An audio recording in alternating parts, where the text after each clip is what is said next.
Joining us now is Joe Sestak, a former Democratic congressman from Pennsylvania and Vice Admiral of the Navy, and Tony Sayegh, a Republican political analyst, campaign consultant, and national political correspondent for the talk radio news service. Joe and Tony, welcome on this somber Sunday morning in which all our hearts go out to the victims of this horrible tragedy. So, Tony, we just saw the comments from the president and Governor Romney.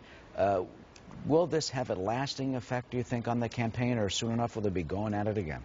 Unfortunately, the short answer is no, Eric. I think what you see is the fact that both President Obama and Governor Romney are sympathetic to all the families affected by this tragedy. They're great family men, both of them, with their children, in the case of Governor Romney, their grandchildren. But presidential campaigns have, unfortunately, a much larger dynamic.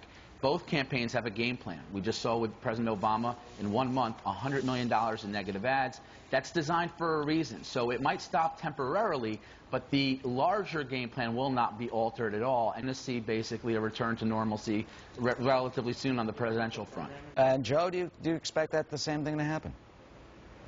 It's unfortunate, but I need to agree with the whole of what Tony just said. Both candidates have decided it's more important to make the other candidate appear less savory than themselves in order to win. And it's a shame. They both have fine records. Mitt Romney is a pragmatic problem solver. He did the Olympics. He did, as a Republican, head of Massachusetts, which is a Democratic state, and brought about health care for everyone. The president actually salvaged the economy, which was sinking, plugged the holes, and says, we maybe don't want to go back to the politics that got us here. But here's the important point, I think. Should they change? Yes, they should. Because the way the negativity is, with both running 90% of their ads as negative ads, they aren't going to earn the trust of the American people in order to govern. And that is what is most harmful today. We probably have the biggest deficit of trust in America's history, at least tied for it. And if we are going to go forward, yes, this has to be a tough race, because Americans want to make sure we put you through a grueling race. When you get in the White House, we know that you have our back. But you should be defining the other guy in terms of the issues, not on his person, not on his character. And I think that tone needs to change for the good of America. You know, but that's what Americans want. I think, we all want to come together. The wonderful words that they are speaking now of national unity and concern and love for each other. But Tony, once you get back into that political, pit bull ring, we become the victims of all that. Well, look, on a human level, Eric, I do think this will have a positive effect on the country. I certainly hope so. I see it already in talking and discussions with people. But on the other end, the goal, the objective of presidential campaigns or any political campaign is to win. On the Obama side, you have seen a very deliberate attempt to define Governor Romney in a negative way based on his own personal success and record before Governor Romney turns it around and defines the president as a failed leader on this economy. We see it traditionally. The difference is today we see it in the hundreds of millions of dollars versus a couple of millions of dollars by this point of the campaign.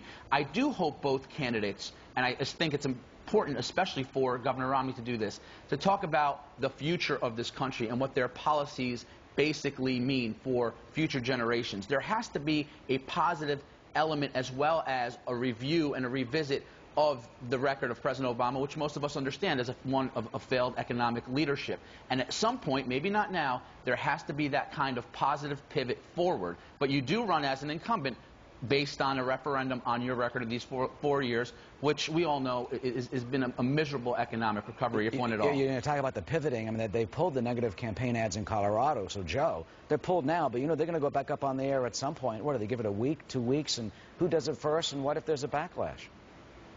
I think you will see them going back up probably in about a week. They're both too far down the road right now, I think, for them to change. Look, it is true that the objective of a campaign is to win, as Tony said, but the objective of campaigning and winning is then to govern.